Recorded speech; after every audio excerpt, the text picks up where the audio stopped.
When things don't go the way you'd like them to, do you have your own back? When you set a target and then you slip off the track from it, do you have your own back?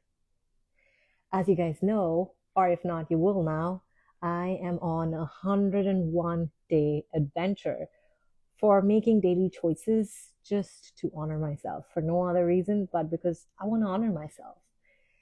And so I've been sharing on my stories every single day, everywhere, all the different things that I did or did not do. So far, I had been doing all of the 5 things that I said I'm going to be doing every day. And yesterday, I had a little slip.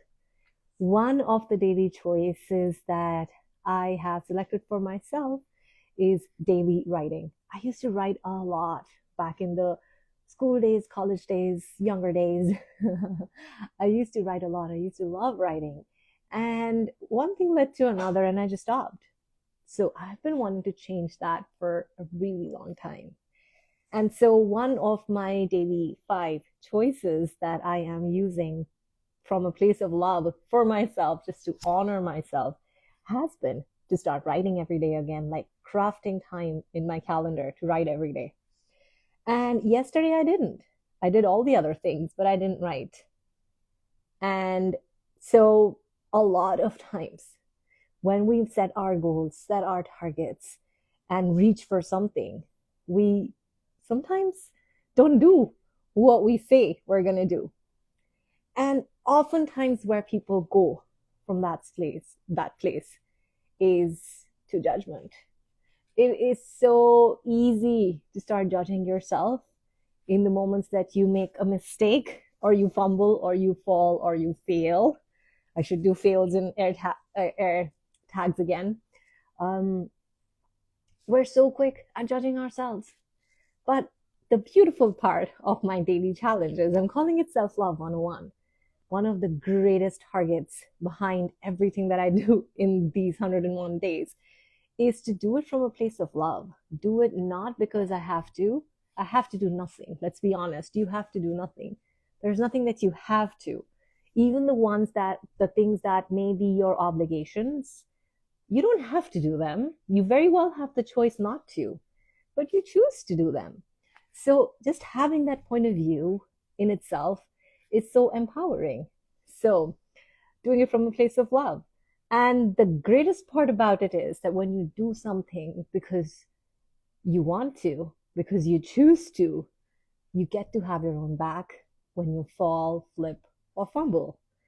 And when you have your own back and when you not judge yourself instantly and incessantly for not doing things the way you thought you want to be doing, for not doing it right, so to speak, um, when you judge yourself, you diminish yourself and you devoid yourself of so much awareness that you could have otherwise.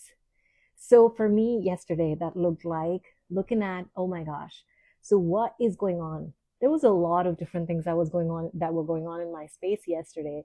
Yesterday's video that I did was also around being an empath and learning to use that as a gift, acknowledge that as a gift and ability, and how to not basically get swayed away with all the energies and all the things that you're aware of around you. So anyway, it was an intense day for me yesterday. And I was noticing a huge part of why I selected the 5 things that I did for my daily 5. One of them is also no mindless scrolling, because I know for myself, like my way of what I like to call buffering. I briefly talked about it on one of the days as well. My way to buffer is I know that I'm buffering or basically avoiding presence with something, or there's something intense in my space that I don't want to be aware of. I know I'm doing that when I start binge watching the Instagram feed or something like that, basically when I am scrolling Instagram. So I only caught myself do that a couple of times because one of my daily 5s is to not do that, to not scroll mindlessly, or rather to just be aware of mindless scrolling.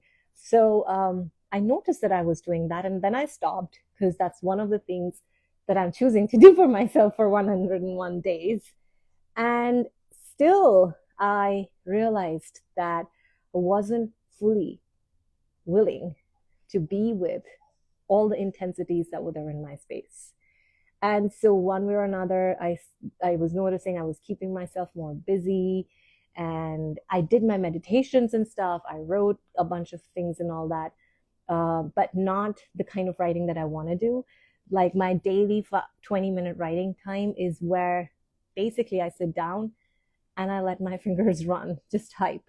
So I didn't do that yesterday. And instead of judging myself for it, I was curious. So that's what I want to invite you to. All the things that you judge yourself for, everything that you decide, this is how I want to do something, and this is what I want to do. And then maybe you don't. Rather than judging yourself, have your own back. Be curious. Because from that place of curiosity, from that place of non judgment, from that place of self love, you will discover so many things about whatever you're doing or not doing that will serve as information you can use to guide yourself forward. So, one of the things, for example, I realized is I have got to prioritize writing time in my morning. I cannot put it off for the later in the day, because if I do, I'm probably not going to do it like I did yesterday. So this morning when I woke up, I changed one of my, like the way that I was doing my daily fives was sort of spreading out. So 2, 3 things I would do in the morning. There were some things that I kept for the evening. So now I'm playing with, what if I did my daily fives, at least 3 or 4 of them. I think there are 4 of them that I can do literally after waking up. It does require me to prioritize the first couple hours of the day for me. But what if I did? And so that's what I started doing. I started to right at the beginning of my day. Oh, City of Light says, yeah, I need to do the same. Exactly, my friend. It contributed so much because right at the front of my beginning of my day, I did my meditation, then I did my vision therapy exercises, then I did my writing, and then I did my body movement exercises and stuff like that. So I was realizing that there's so much more ease, and I felt so accomplished right in the morning. It was so good to start my day by honoring myself. So my invitation to you today is to have your own back, my friend. Whatever resolutions, whatever goals, whatever targets you set for yourself, if you fall off the track sometimes, that's okay. What if you did not make that mean anything mean, nasty, or negative about yourself, and were willing to rather just be curious about, okay, I said I'm going to do this, but I didn't. What actually occurred here? Because that exercise is going to give you a lot of information that you could then use to propel yourself forward on your way. All right, my friends, I'll see you again tomorrow with another daily life, which, by the way, is one of the things that I'm choosing to do every day for the next 101 days. I keep saying 101 days, but I think this is day 5. So I'm not good at math. You do the math, but I'll be here tomorrow. Bye.